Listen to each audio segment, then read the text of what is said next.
As a young teenager, my grandma shot her pedophile father in the back while he was sleeping. He had been molesting her and all her siblings. She ran away after being hidden by her brother for some time. Her father survived, though. Thankfully, my grandma never faced any legal consequences, but she was batshit crazy until the day she died. My aunt told me at her funeral, because I asked why grandma was the way she was, that my parents had to get married. They always told us they got married in 1961. But it was 1962, 3 months before my sister was born. What's amusing is that my father was an accountant who was insanely fast with math. Whenever he was asked how many years they'd been married, he'd be off by one. My mother would correct him through clenched teeth, and then my father would nod and agree.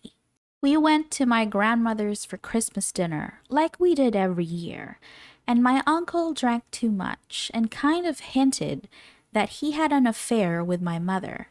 A couple of months and 2 DNA tests later, we found out my sister is actually his daughter. My dad never spoke to his brother again.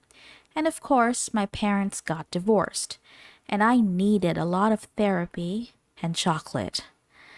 Gosh, we are trash. After I was molested by my uncle, it came out he had done this to another one of my sisters, and my family covered it up, particularly my mother. Now I know why my sister didn't like how close my uncle got to me when I was younger. After my grandfather passed, we found out he had fathered a child when he was posted in Italy during World War II. He never knew. His mother intercepted any letters from the Italian girl. He came home, met and married my grandmother, and had 4 children. I forget who in the family found out and how. It's crazy to think we have a whole Italian family out there. We found out after my grandfather died that none of his 7 children with my grandmother were his, and that they all likely had different fathers. Due to 23andMe, my dad learned that his recently deceased father was not his biological father. It wasn't a situation related to my grandma cheating either, it was a sperm donation.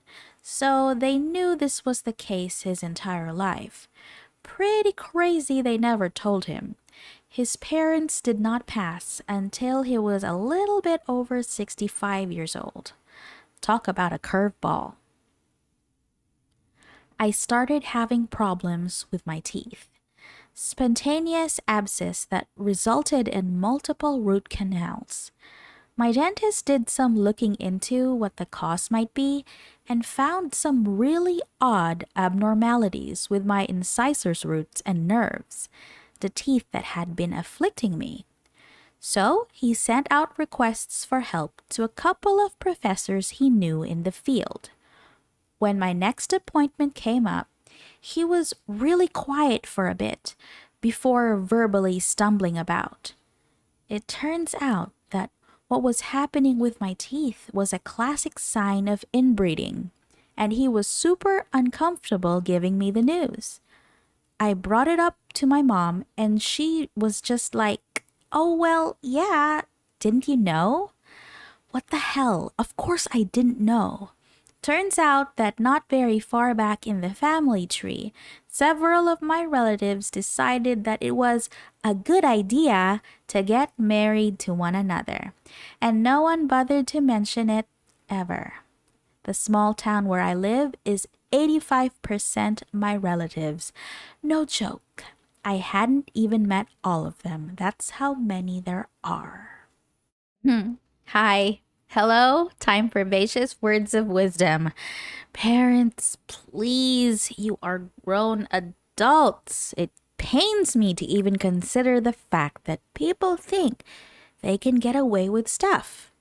Secrets do come out eventually, especially if they're big ones. though I get the feeling they don't really care much about the consequences. Well, anyway, please choose to make the right decisions, even when tempted, to lessen future headaches for you and for everyone involved. Believe me, I would know. Let's move on. Found out my uncle is actually my brother. My mom had him when she was so young that my grandparents raised him. My sister cheated on her husband throughout her entire marriage to the point that all three of her kids have different biological fathers. That my grandfather was an atomic soldier. Instead of sending him to fight in the Korean War, they sent him to Nevada, where, after having him turn away from the initial flash, he witnessed the mushroom cloud. After that was over, he was ordered to march to the detonation point, where he was unwittingly exposed to high amounts of radiation. Luckily for my family, my grandpa is now in his 90s, even after a few cancer scares. And the rest of us, my mom, aunt, cousins, sister, and I, are cancer-free and fairly healthy. But this is medical information that we really should have known earlier. My mother is kid number 7 of 10.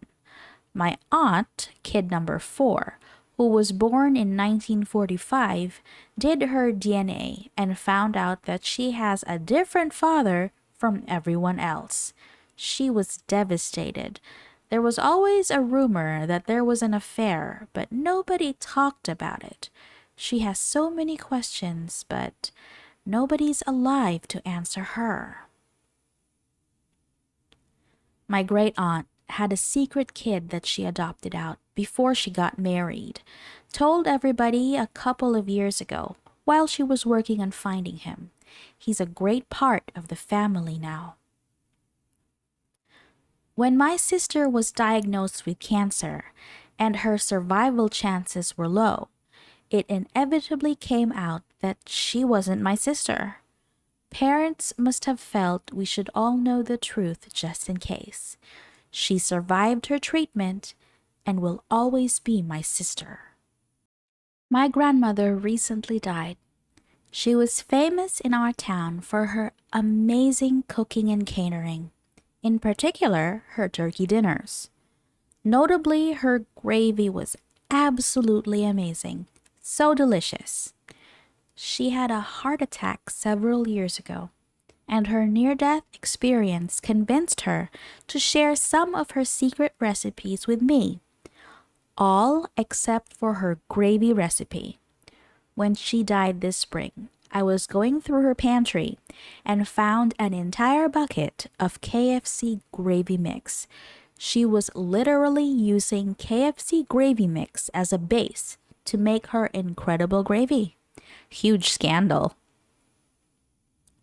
When my mother fell ill and I took over her finances, I found thousands of pounds of gambling debt on her credit cards.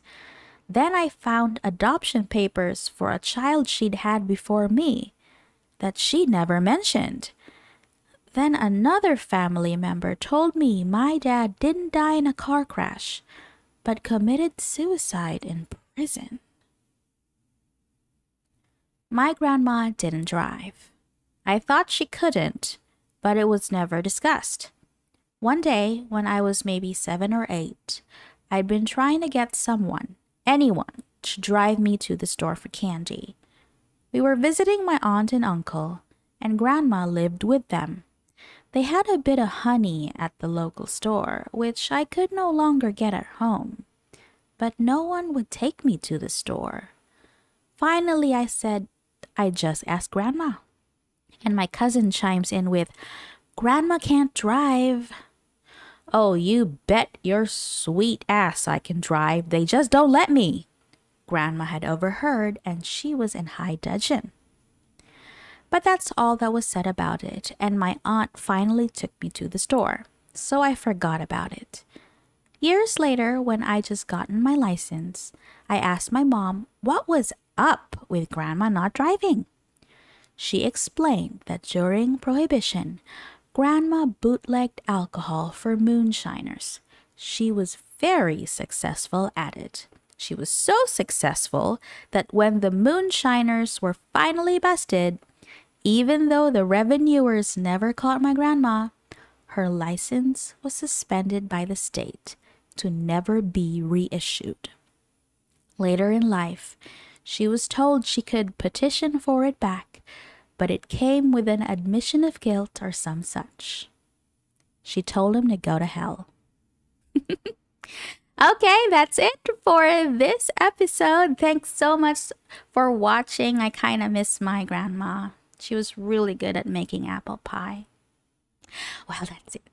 I'll see you again soon. Bye!